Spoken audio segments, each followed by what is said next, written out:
for joining us tonight. So Michelle Boyce with Rosenzweig Financial Services. I will be your moderator tonight.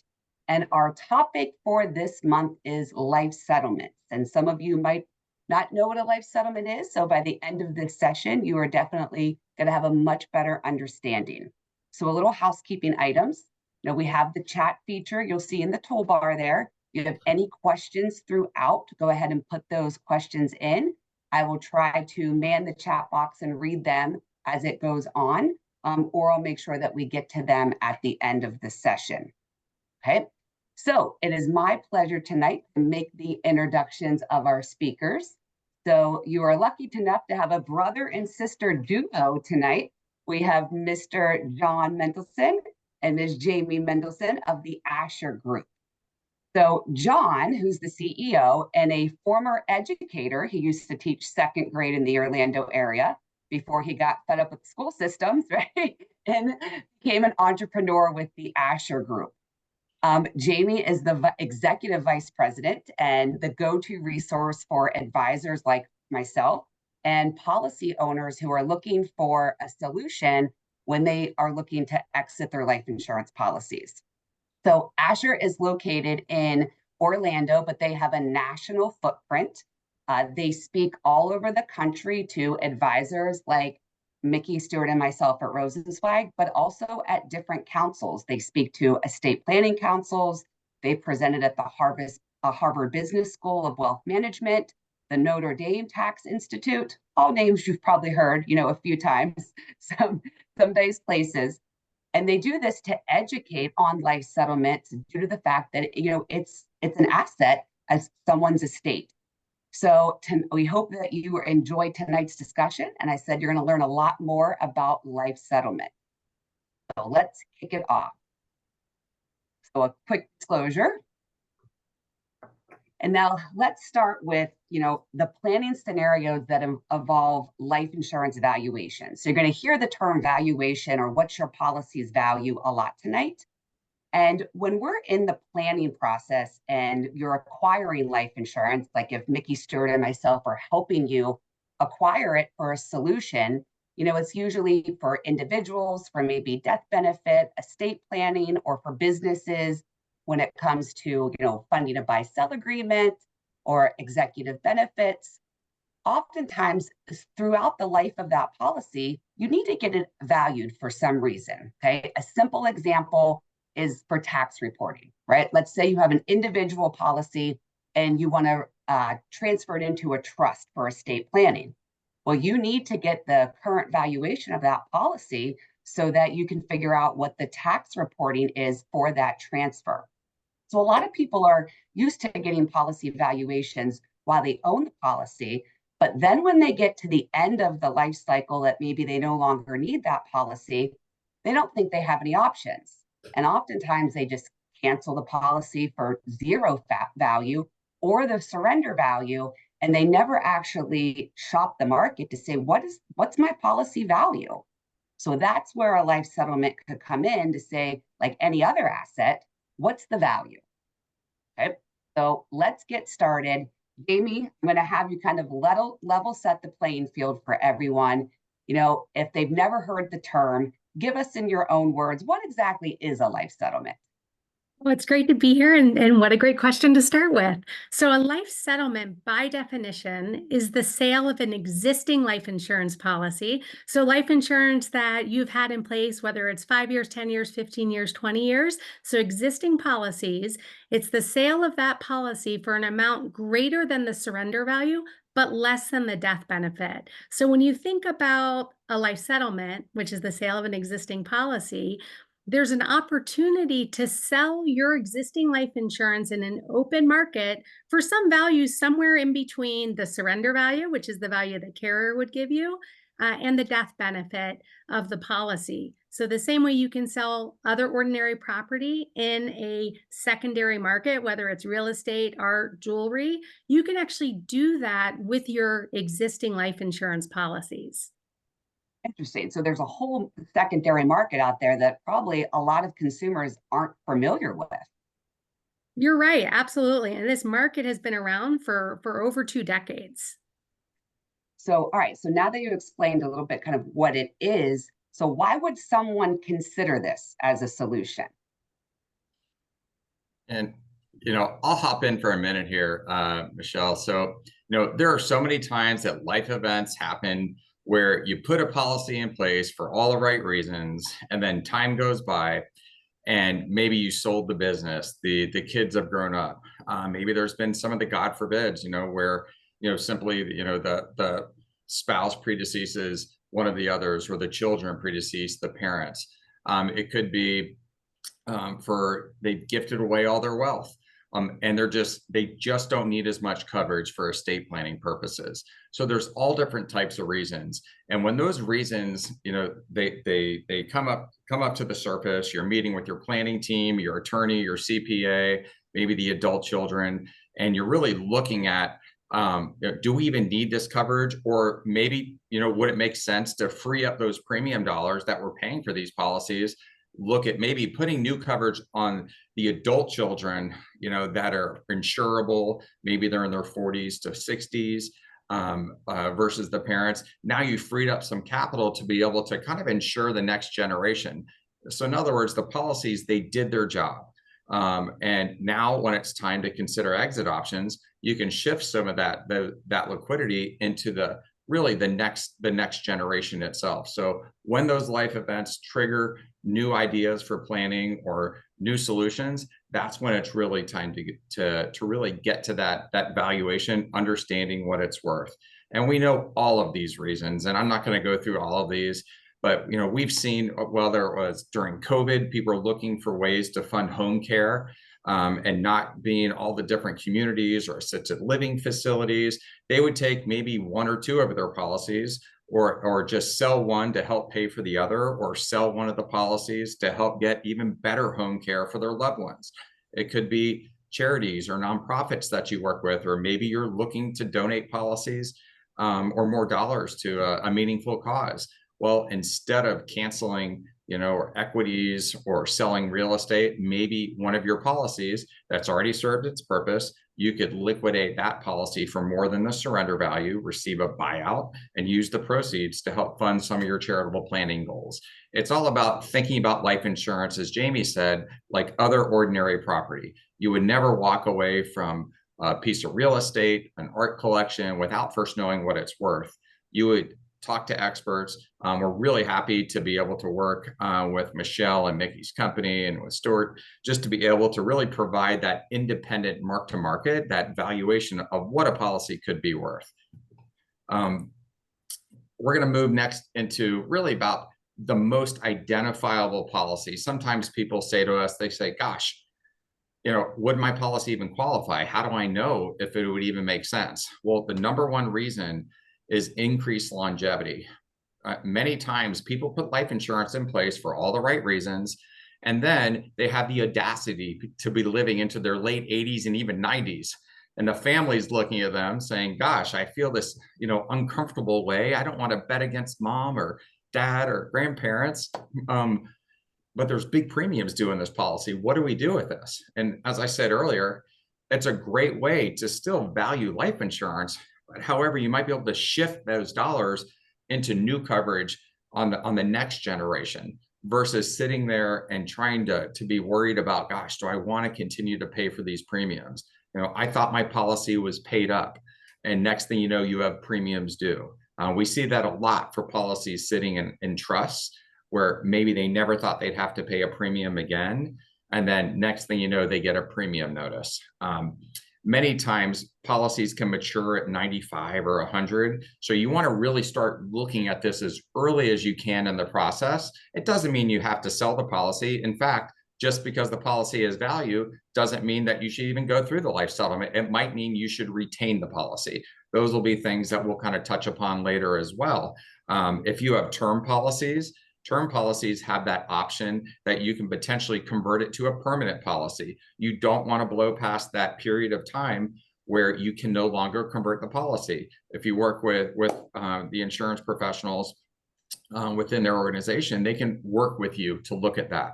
Well, term policies can also be sold in the life settlement market. So if it doesn't make sense to retain it, it might make sense to sell that term policy, even though it doesn't have any cash value at all. So I'm going to, in the spirit of time, we can maybe keep going on to the types of people that qualify and things like that. Absolutely. John, great segue there. And I'm glad you talked about the term as a possibility too, because I'm sure that was going to be a question that came in. You know, people know permanent insurance tends to have a cash value, so they might have been thinking that this only applies to permanent insurance, but it also to term. So we've talked about what is a life settlement, right? Kind of when to consider it. So if someone says, okay, I like that idea, I want to consider it, get a valuation, let's talk a little bit about who can qualify. Oh, and I think that's something that is really important, and the market is dynamic. Right now in the market, the institutional capital, the private equity, the hedge funds, the pension funds that are purchasing these policies will purchase policies on all age insureds, but are really focused on insureds over the age of 70. Younger insureds can qualify for the market, but usually the policies that are being purchased are on insureds really 70 plus, maybe mid 70s and older if the insured is healthy. The market will purchase all face amounts. So there's buyers that will purchase face amounts or death benefits as small as 100,000, and really there's no ceiling. I know our firm has been involved with transactions at 20 million a face, 50 million a face, even 100 million of death benefit that buyers in the market will purchase. I do want to note, and we put it on the slide because sometimes this question comes up. It's important to know that no medical exam is required. The capital that's buying in this marketplace, when you think about how can I maximize the value of my life insurance and you go through the valuation process, if it qualifies for the market, buyers are going to look at an illustration, maybe a fact finder, some medical records, but there's no exam that's required. So when you think about, does your policy qualify for the market, or maybe you're trustee on a policy on a loved one, maybe you're in your 40s or 50s or 60s and thinking, oh, maybe this doesn't apply to me. In reality, we work with advisory teams and their clients of all ages that are, again, maybe in some type of duty to the policy as trustee, or maybe, working on the board of a business or a charity that owns life insurance on these insured 70 plus. But universal life policies, the permanent products, universal life in particular, are the most attractive policy types for the market. But the buyers, again, will buy all different types of policies. That Michelle mentioned, the convertible term, and John highlighted as well. Important to know, although term is zero on the balance sheet, when you think about it, realize, and I think we might get to an example, it can create significant liquidity, significant capital for some of your other planning needs. So universal life products, insureds over 70, all face amounts are really the ideal type of client for today's market. Perfect. Thank you, Jamie. So I think we've got a pretty good understanding so far. So let's give some examples, because I think it's always easier to see an example for people to understand. Oh, wonderful. I'll jump right in. And John, obviously, if you have any comments to make, you're welcome to jump in as well. But this is an example of a client we worked with. It was actually a survivorship policy. The male had passed away before the female. Premiums were continuing to be due. Shame on her, as John mentioned. She continued to thrive, although she had some health issues. She's 84, still expected to live another 5 years, 7 years, maybe almost a decade plus. $1.5 million policy. Premiums were $45,000 today, but they were going to be increasing. The trustee, the family made the decision they didn't want to continue to fund the policy. It only had a $25,000 surrender value. So if they gave it back to the carrier was only going to give them $25,000 for that $1.5 million policy.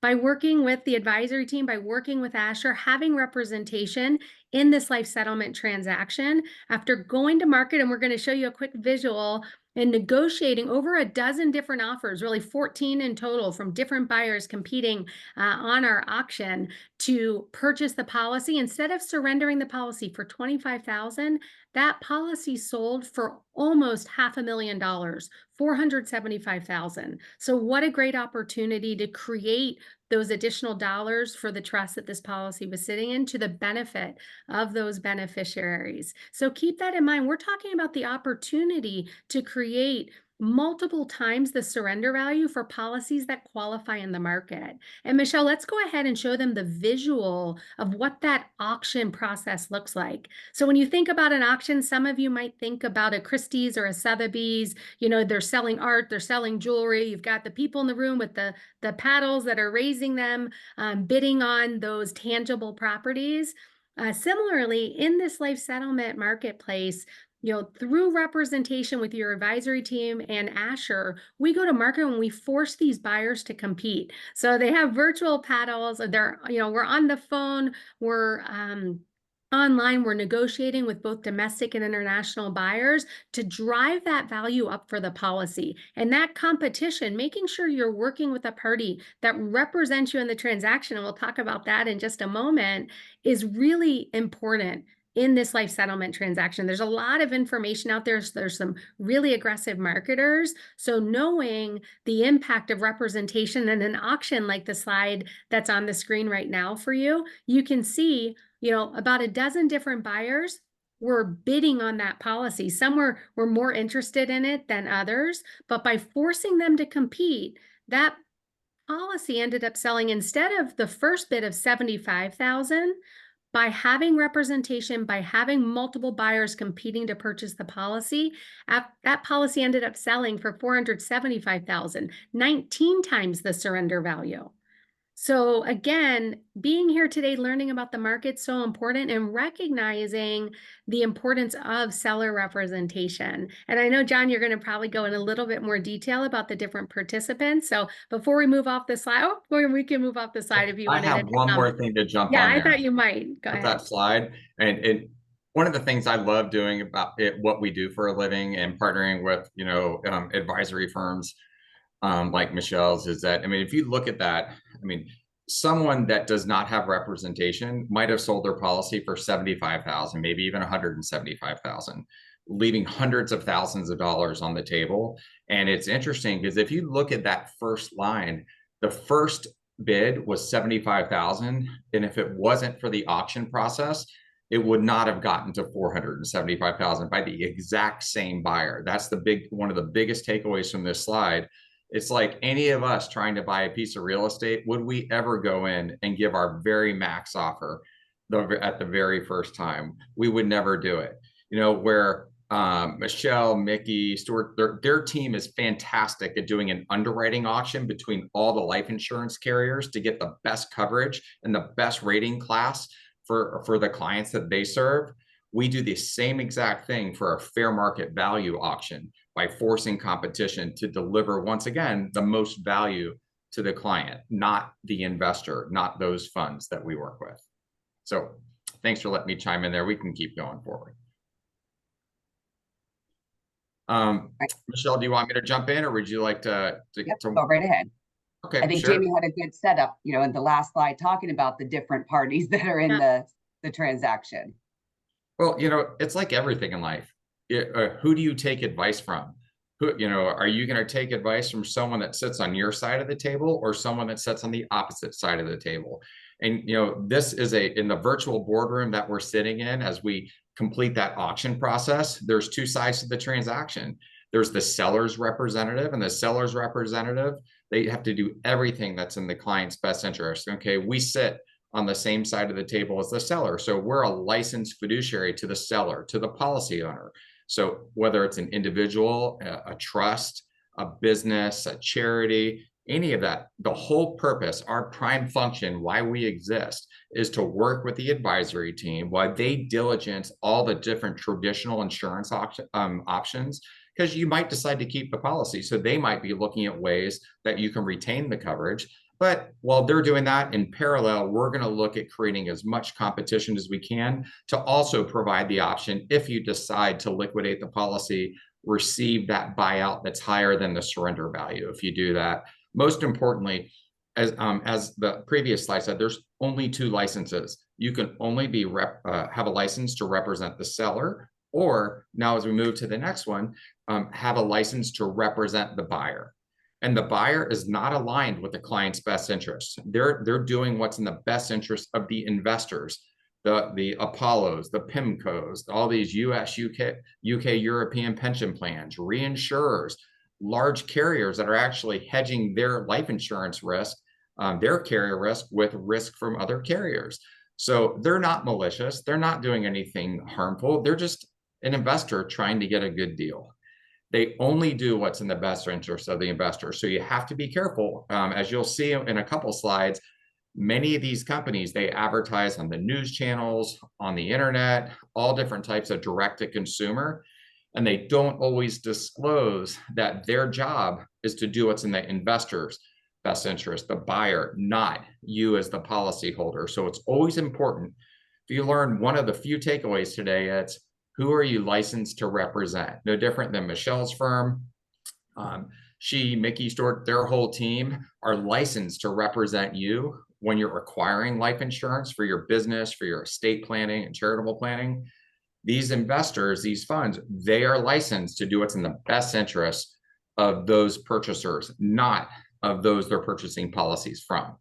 So we can keep moving. Well, and I Okay, was going to say, I think it's important to note as well, when we say license, departments of insurance and financial services around the country regulate this transaction. So by working with your firm and having representation with Asher, we're also ensuring that the type of buyer that is purchasing the policy is institutional. So making sure all of that due diligence is done, not only having representation in the transaction to drive the value and ensure the best interest, best practice approach of providing a true fair market value for the policy, but also making sure that you're working with that the policy is being sold to parties that are actually licensed in the states as well. So sorry, just wanted to mention that as well, since it's probably new for some of the listeners today.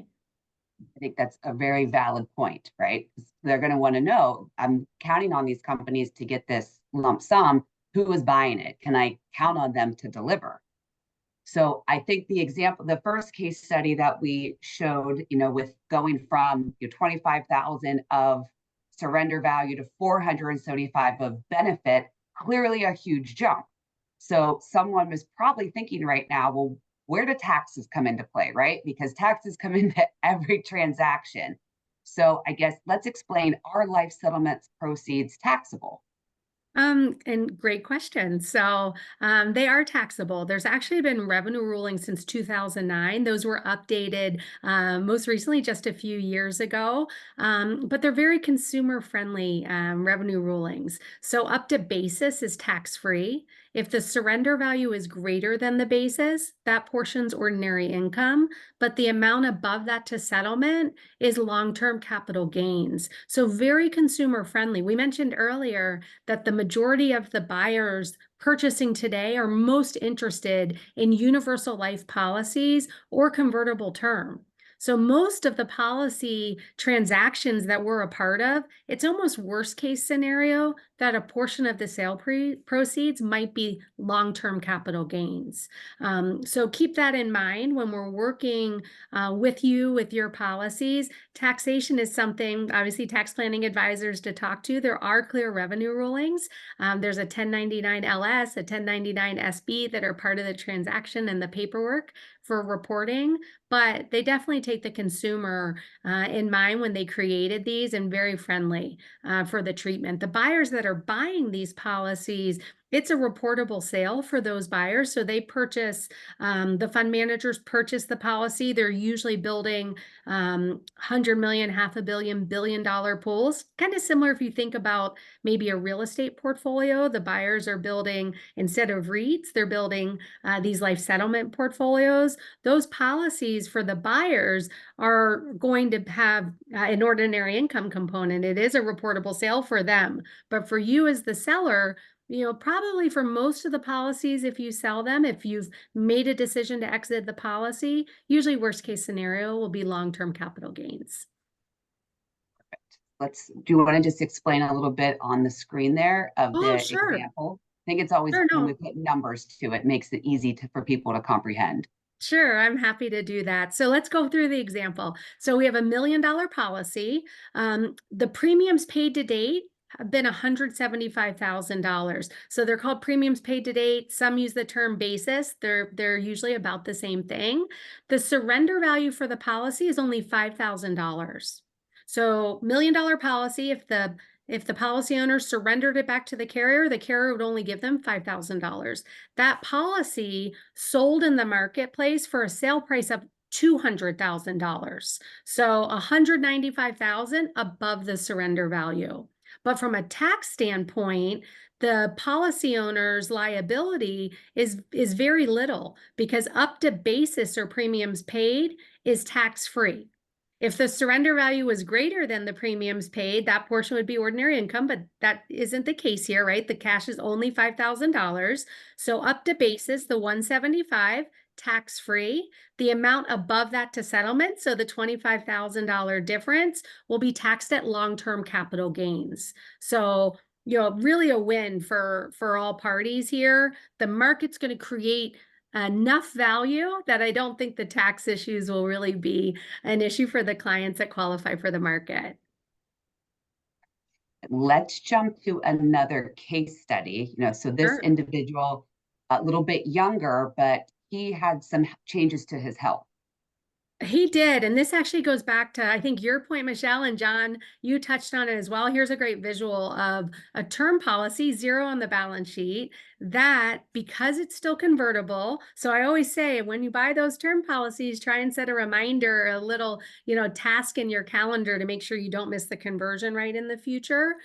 This gentleman, 72, had some significant health issues, was actually having to retire, had some immediate long-term care needs. However, from a longevity perspective, still very well expected to be around another 5 years, 7 years, potentially longer, right? None of us have that crystal ball, thank God. But that $1 million policy, zero on the balance sheet, because it was convertible, by going to market, going through that auction process, by having representation, buyers looking at the illustration for the permanent product, looking at what those future premiums cost, looking at based off his age, his health, again, no exam required, just looking at the medical records to identify his current diagnoses, prescriptions, any limitations to his activities of daily living. That policy sold in the market for $472,000, after almost a dozen bids, 11 different offers between those buyers, drove the value up and delivered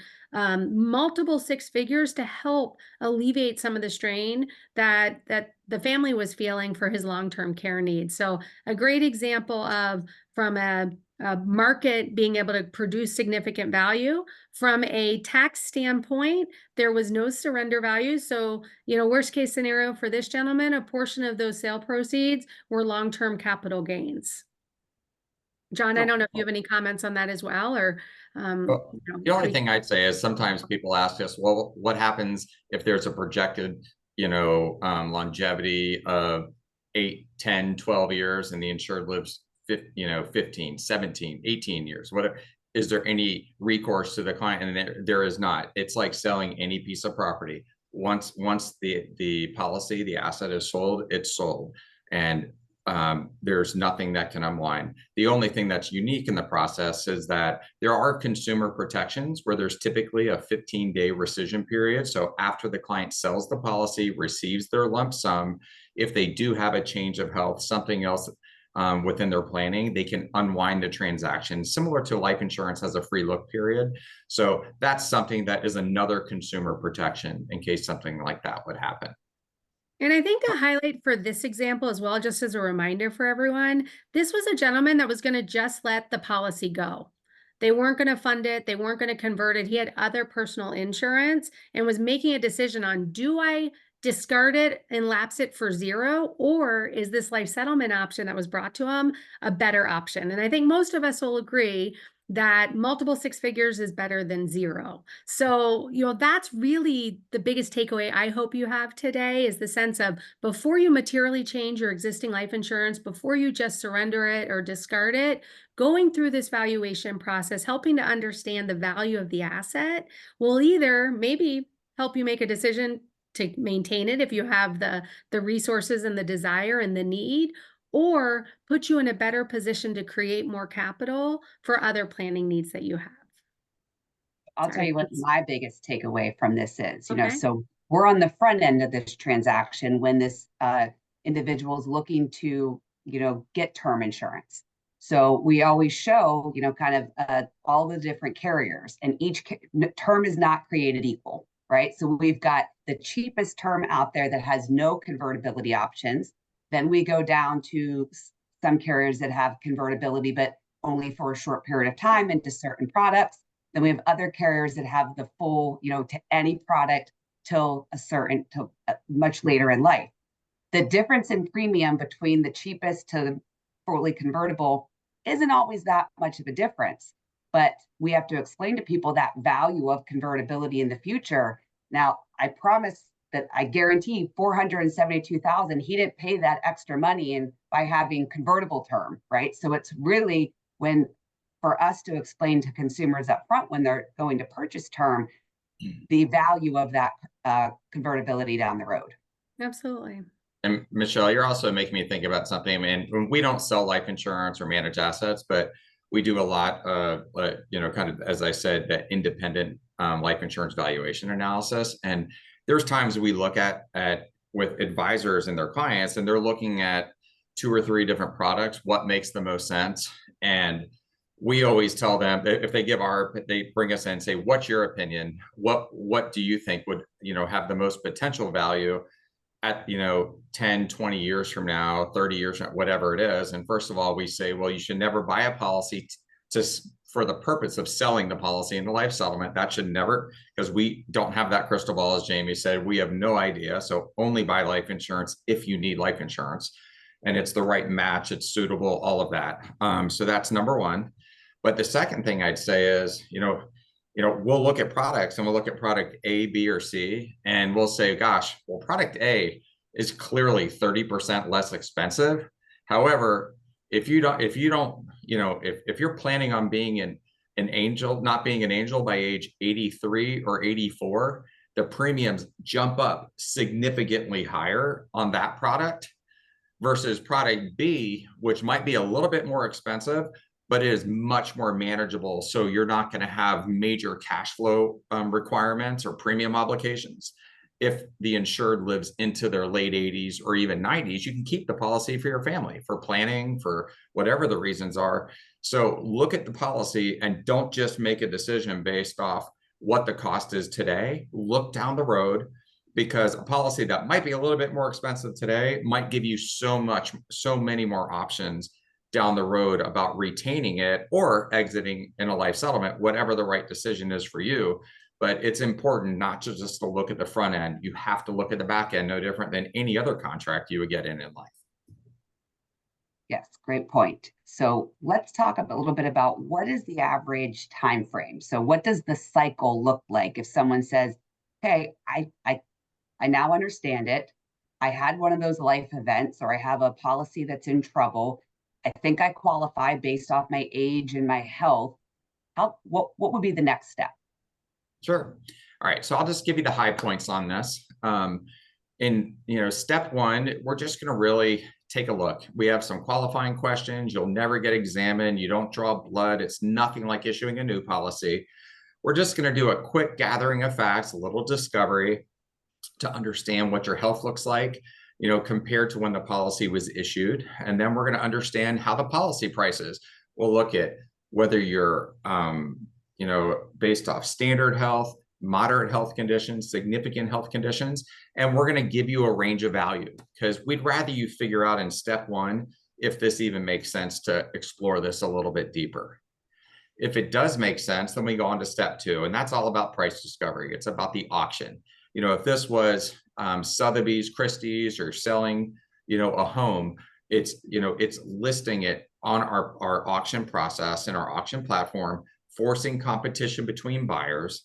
That process itself can take somewhere around, on average, 7 to 10 business days. Sometimes it'll go a little bit longer if there's a lot more activity. And then the contracting process itself looks very similar to selling a house or any other piece of property. It's about a half an inch to an inch thick of state reps, warranties, disclosures that we all just love so much. And it's all the documentation just to make sure there's clear title. The entire process itself usually takes somewhere around 90 days, plus or minus. If we can do it faster, even better. The goal for this is to obviously minimize the chance that you'll pay additional premiums throughout the process. So we try to work expeditiously throughout that, working with the advisory team, and they're going to help gather information, do a lot of the testing of the products itself, working with us to go through the modeling, and then come back to you with, kind of the findings. Does this make sense, or should it, we revisit it later in the future? But if I was to just give you the punchline, it's around a 90-day process, plus or minus. Very fair. All right, so let's do one more case study, and we have Betty here. So she had an unexpected windfall for charity. So let's talk about her situation. I will, and I feel like she's adorable. She is adorable. I agree. I just think like soft cheeks, just adorable. And one of our favorites over the last 20 plus years is when we work with nonprofits or clients that are charitably inclined. Many times, whether it's a large policy or a small policy, if it's a larger policy, many times they're fully allocated. Maybe all their liquidity is tied up in real estate, equities, their business. So they just don't have anything else, that they really have a lot of extra cash flow. Well, they might have a policy that they no longer need or want, or they're going to sell one to use the proceeds to help pay for the other, or maybe even create funds for a nonprofit. In this case study, she was 90 years old. No one thought that she'd be living into her 90s, but interesting fact, 22% of the policies that we work on are on people 90 plus years old. They've outlived all the planning. No one ever expected that they'd be living well into their 90s, and many times, age-related health issues that you'd expect anyone to have, but they're doing okay. I bet a lot of people on this call, and I'm sure a lot of the clients of the firm have tremendous amounts of clients that are in their 80s and even 90s. It's not that unheard of these days. So she had a policy, $300,000, and instead of just canceling it and using those proceeds just to give a little bit back to a meaningful cause, she was able to sell the policy for $125,000, use the majority of the proceeds to give back to a cause, and then retain a portion of it for her living and lifestyle. We've also done this with many clients that work with the actual charity themselves. They sit on boards of charities. They're highly involved with charities. So those are the type of situations where you could give Michelle a call and say, gosh, I sit on the board of this one charity, or I'm very active. And I asked the question, turns out they have had policies donated to them, and they've never had them valued. They've never had them appraised. So Michelle will know when it makes sense to get in touch with us. And then we could look at those policies as well. And that's a nice way to be able to help the causes that are near and dear to your families.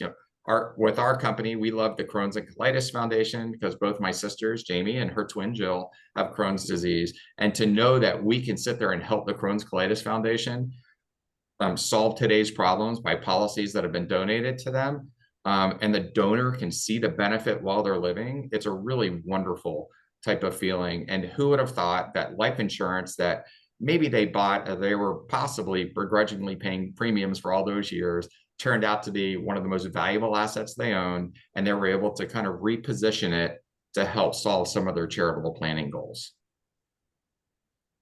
Absolutely. So I think we covered this point already, though. Will I need to take a medical exam? So we've touched on that a couple times, and that answer is a no.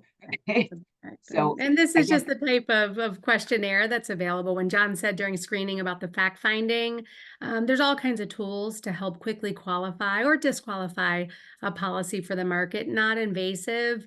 And Michelle, you and your organization have all of these tools available to you to use with your clients. So, right. So far, our examples have been really individually owned, right, and on one person.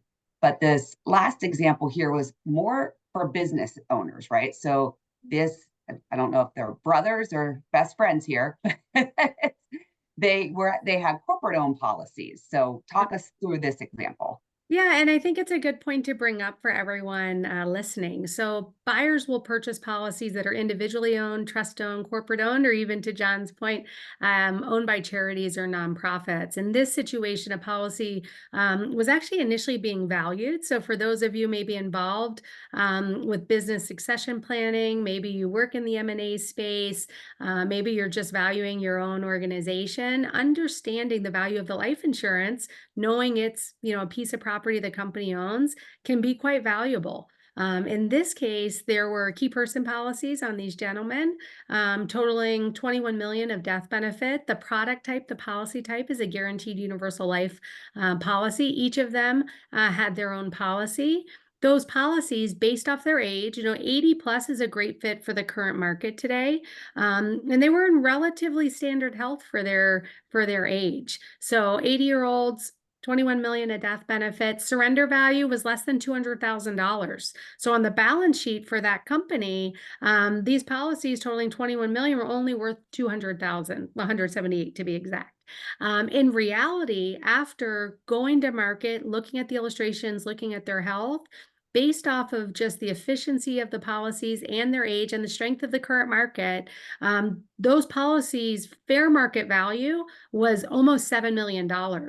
So for business valuation purposes, it was important to note, the impact they had, not just, the real estate, the inventory when valuing the company, but also recognizing as part of their purchase agreement, part of their discussions and negotiations, they might want those policies outside the purchase agreement. So I think as business owners or parties that work within the corporate space, if you have partnerships that own life insurance, having the assets valued, understanding what they're worth can be quite impactful. And then if the decision is made, they're no longer needed or desired, that opportunity before they're discarded to value and sell in the market could have, some amazing results like this example we showed you. We're showing you a lot of triples and home runs because we want you to see the impact of just recognizing life insurance as an asset, as property, and treating it the same way you treat, every other piece of ordinary property you have, because the market, and I think we might get to a slide, on average creates 6 times the surrender value for policy owners. So you could have a significant impact by just making sure you're reaching out to your advisory team and discussing this before you materially change your policies. So, Jamie, I'm going to keep with your analogy of you were showing, triples and home runs. So how does a consumer not strike out, right? How do they not get a zero or a very low end, like that $45,000 first example? Right. And I'm gonna jump in there. And a lot of this started, and we started seeing this over the past about 5 years, no more than 7 years. We started seeing a tremendous amount of direct to consumer advertising. And let us tell you, I mean, gosh, we've all seen this sign, we buy ugly houses. We know nobody buys ugly houses. Their goal is to scoop up a house that's not on the market, get it for a price point that makes total sense so they can fix it up and sell it for a massive profit, right? Well, a lot of the buyers in our marketplace have the exact same business model. As I've said before, they're not malicious. They're not doing anything wrong. They're being a buyer. That's what buyers do. They try to get good deals on things. So the number one reason that clients receive discounted offers is they don't have representation. Their client, I mean, let me tell you something. We applaud, Michelle and their entire firm for doing this today and taking the time to educate their clients. They have tremendous clients all around the country. Not enough advisors do that. So clients are calling, toll-free numbers, sharing their private data, their private financial and medical data to absolute strangers who are then telling them what their policy is worth. And so they should feel good about that. That's like someone trying to purchase one of your businesses or purchase my business and tell me, John, we think your business is worth X and here's your contract to sign on the dotted line. There's no chance I would do that. Life insurance is not that different either. Not all life insurance policies are created equally. That's where their team comes into play as well.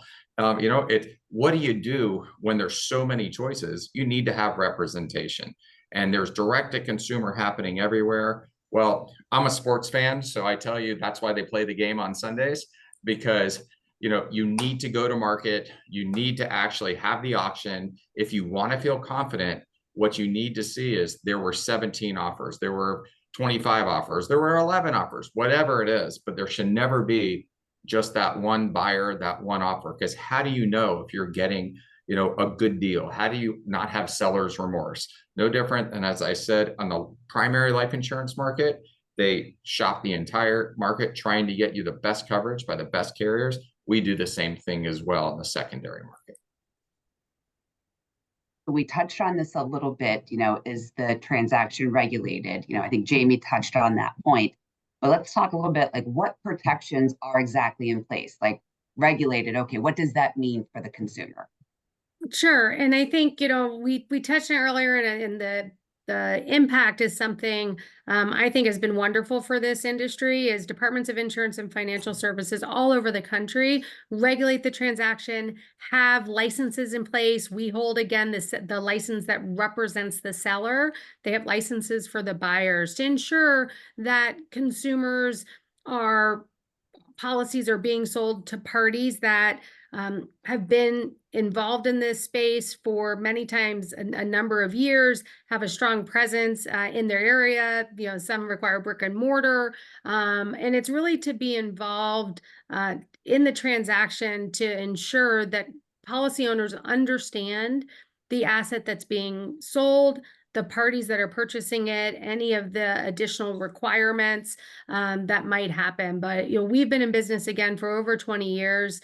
The consumers that we're working with that actually sell their policies are quite pleased with the transaction, feel confident, feel comfortable knowing that, again, it's regulated. It's been here for over 2 decades, and really have those protections. And the industry itself, when we think about the opportunity, I mentioned earlier, that's a great visual too, if you just pulled up the state. I mean, the majority of the country is regulated. The light blue are states that don't have specific regulation on the books, but we expect that to change. Since we've been in business, a number of states has increased dramatically. Only a few are still not licensed or not regulated, but the buyers that we work with are buyers that are regulated in other states. So we make sure that extra protection and due diligence is there. And I think, Michelle, when you show the next slide, and we don't have to spend a lot of time on it, but I think that, again, captures visually for all of you on this call today, on this presentation, that the market has created $707 million to policy owners over their surrender value for policies that qualified in the market and were actually sold. $707 million. And the opportunity with the aging population that John mentioned, the fact that every year, like $100 billion of death benefit is surrendered or lapsed on insureds over 70, not taking advantage potentially of the existence of this regulated market. There's a lot of opportunity just by, one, treating life insurance like other property, making sure that it's appraised. Because the market, again, the other number to remember, creates on average 6 times the surrender value to policy owners. So real opportunity that when you're looking at your policies and you're thinking, like, do I want to continue to fund it? Have my needs changed? Where are those opportunities? I know, John, you have other questions that you've heard from policy owners and the advisory teams that we partner with that you might want to touch on as well. Because, again, this is just for all of you to really just, again, be proactive, not reactive, and for the opportunity for your advisory team to help you better understand the insurance and what your options are if your needs are changing. Sure. And I'm just going to touch upon what, some of the things we hear people say, and we want you to be able to, one, we want you to think like some of these folks, but also we don't want you to ever be one of these people as well. So that's why we're happy you're able to join us tonight. Advisors that educate their clients are the ones that retain their clients for a really long time. They don't lose their top clients because their advisors don't keep them, abreast of what's happening within the marketplace. So that, if you ask yourself, before I cancel a policy, I want to see what it's worth. I remember hearing that presentation a couple of years ago or 6 months ago, whatever it was, that I saw with Michelle. That might be the difference between a 6 to 7 figure loss of dollars. Imagine if you cancel a policy that was worth something, that doesn't feel good.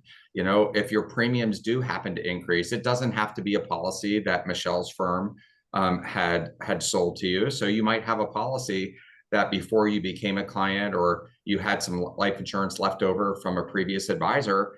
If that policy is not performing well, Michelle and their team can work with us to help maybe potentially resolve that policy's issues. So what we always say is, if you're looking at your policies like you look at your equities, what those are worth, your real estate, what that's worth, you should think about your life insurance in a similar way. And if you're going to explore the value of the market, or of the policy, you want that true fair market value, not just a single view of that. It all begins with really one question, and I'm moving on to the next one on that, Michelle. Like, the one question really is, when was the last time you had that policy appraised? And that's really the key question. It's so easy to think about life insurance. It's on auto pay, you're doing what you're doing, or does that need even still exist? It's not that the insurance was bad and it didn't, and it wasn't a good policy. The insurance many times did exactly what it was designed to do. It covered that risk at that time. And now you've transitioned out of that risk, like we talked about earlier. And when you're going to do that, that's the time, once you've transitioned out of that initial risk period, when you say, before I cancel this, nothing would feel worse probably than canceling it and finding out 3 months later that it was worth X amount of dollars. I've had some people say to me, well, what happens if I cancel it and then I want to go back because I forgot about this? Once it's canceled, it's canceled. Okay. Many times there's a grace period that if you haven't paid premiums before it lapses, but you really do want to get ahead of this. We work with a lot of attorneys and CPAs that they dial life insurance valuation into their business valuation documents, into their estate planning documents. So they know it sets a trigger to go contact, Michelle, Mickey and Stewart's firm. You should contact them periodically in your planning stage, just in case there's other things happening within the insurance world that they're going to have their finger in the heartbeat. So if you do, or if you're setting up your operating agreements, you're looking at your planning documents, make sure you put in some type of life insurance valuation where you trigger it. You can put their name in there, because sometimes the attorneys need to reach out to your insurance professionals, because there's, once again, nothing worse that once you let it go, if you're unable to go back and resolve that. So just to kind of finish up, we do have tons of articles that we've done for different planning journals, for tax and estate planning, charitable planning conferences. We have some that are, Trust and Estates Magazine over the past couple of months, and then other places that we could always provide to Michelle and her team, that she can get out to you if you need it. But at this point, I'm going to really kind of hand this back to Michelle. We're so grateful that you took the time to educate your clients. I wish I could tell you this happens all the time. You are going above and beyond, and we're grateful to partner with an organization like yours. If there's no bad questions, there's no wasting of our time. This is how we all build relationship, and our commitment to serve Michelle, Mickey, and Stuart, to do everything we can to provide the best support for all their clients. So I'm going to sit back and just say thank you. My young baby sister, Jamie, you did a good job. I think we'll keep you on. And no, it's great to be here. So thank you for having us. Yes. So thank you both to John and Jamie. Clearly, you're very knowledgeable in this field. And as we said at the beginning, a lot of individuals and consumers just don't realize this is even an option, right? So, at RFS, we're here to always help with their insurance needs and obtaining at the initial phase of getting life insurance, but also as life goes, helping them manage that policy. But sometimes it gets to a point where maybe it doesn't make sense, and when a life settlement comes in. So we appreciate you lending your knowledge to us tonight so that we can share with the client base. And it is 7:56, so I'm going to call it for this evening. So thank you for everyone who attended, and then everyone who is watching this on the recording. Have a great evening, everyone. Thank you.